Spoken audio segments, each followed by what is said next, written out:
Okay. Ensonga ne zikwatagana kati n'omukisa gwa Kisefko we gwajjidde ne tubikwata mavumba okukakkana ndowooza nga bigguse kakati tugenda mu official mu mateeka because already omusango gubadde gyeguli mateeka gubadde kakati saa zino ye nanyini musango yatulaze nti interest yagigyemu that is beautiful so kakati bwe tulaga wano olunaku olw'enjala meeting council tugende wano tusobole okugenda okutuuka ku Friday nga Sefu kadda wakaate tulabe waddamu okuwemula komawo mu kooti ku Lwakutaano abadde akomawo okuwulira bail application kusalawo kwe kusalawo kwa mulamuzi ku bail application ye naye singa biba biyisiddwa mu budde lwakusatu enkya lwakuna tusobola n'okudda council wa full figure na raisinga gundi empya nti twayogedde ne bwe biti twagala kujjayo musango nekibanga kiggweeraawo. Okay,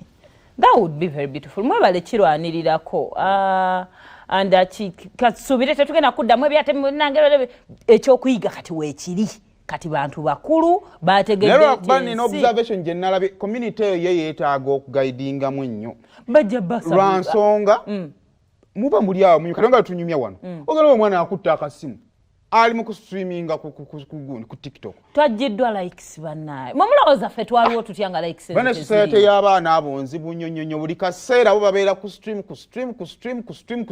bakola ekintu ekifaganana n'ekyabamawulire naye ate kibakola tebakitegera tekiri guided bo beetaaga okuyambako kyebakola kiyinza okuba ekitali kibi naye beetaaga okuyambako excitement y'amaanyi sooka obituwa ebyo. Headmaster yasonyiwa omuyizi overperformed n'essomero n'aliggala yali alhamdulillah yagambye mwansibako ku ssomero yasuse kugaana sisitanya ku ssomero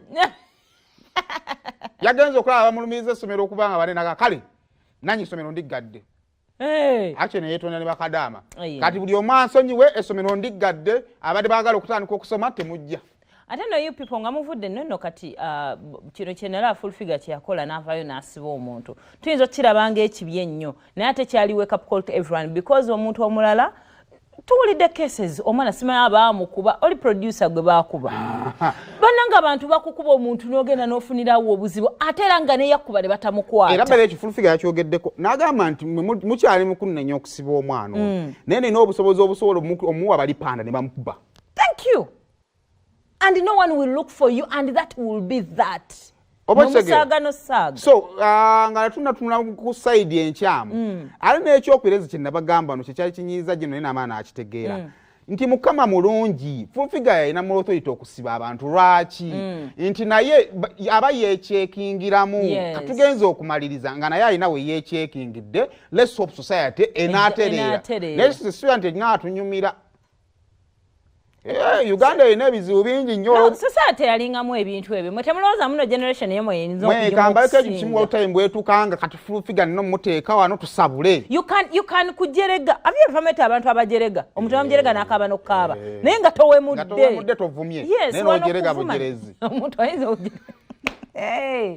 Oli bamjerega nawulira nga awewuse. Nerako okujerega ekijerego kimirika mangu manya nti yadde mu lwali. Lwakwata ekizibu ky'olwali kubanga tosobola kuzzaayo. Walaba Battle of Champions. I didn't attend but I watched on YouTube. Nga wabanga ddala oli team Bobi Wine wabebe kulo oyinza okukaaba nga oli omuntu oba mutta bamumalawo. Biseera bya battle yotandise ogenda out. I watched on YouTube. Must I teach you everything? Oli YouTube. Ng'omutima gukuluma. Soko mpe wamma. Kwatanga furufiga ngache mbagame nani sobola kuba Sefuko. Bukubi ne mutamanya na amukubye. Ona babuli je bakwatya Sefuko. Bakubira no kudakiika emu ne bamukwana nakkiriza nagamba gande brother we kudakiika e second sisatu. Kamera bazichu. Nga tewali na kugamba nti nno mti bannange kanindemu naye omusajja yamukwana mu dakiika 2. Nze nina musirikale wange yamukwana nga amuweereza send me 2K send me simanyi ya time nga amuweereza mu second sibira muntu akwanye tomanyi na bwafaanana kyenjagala obbalaga obulira mu second sisatu bali bamukwanye nga atuse ne gyalaga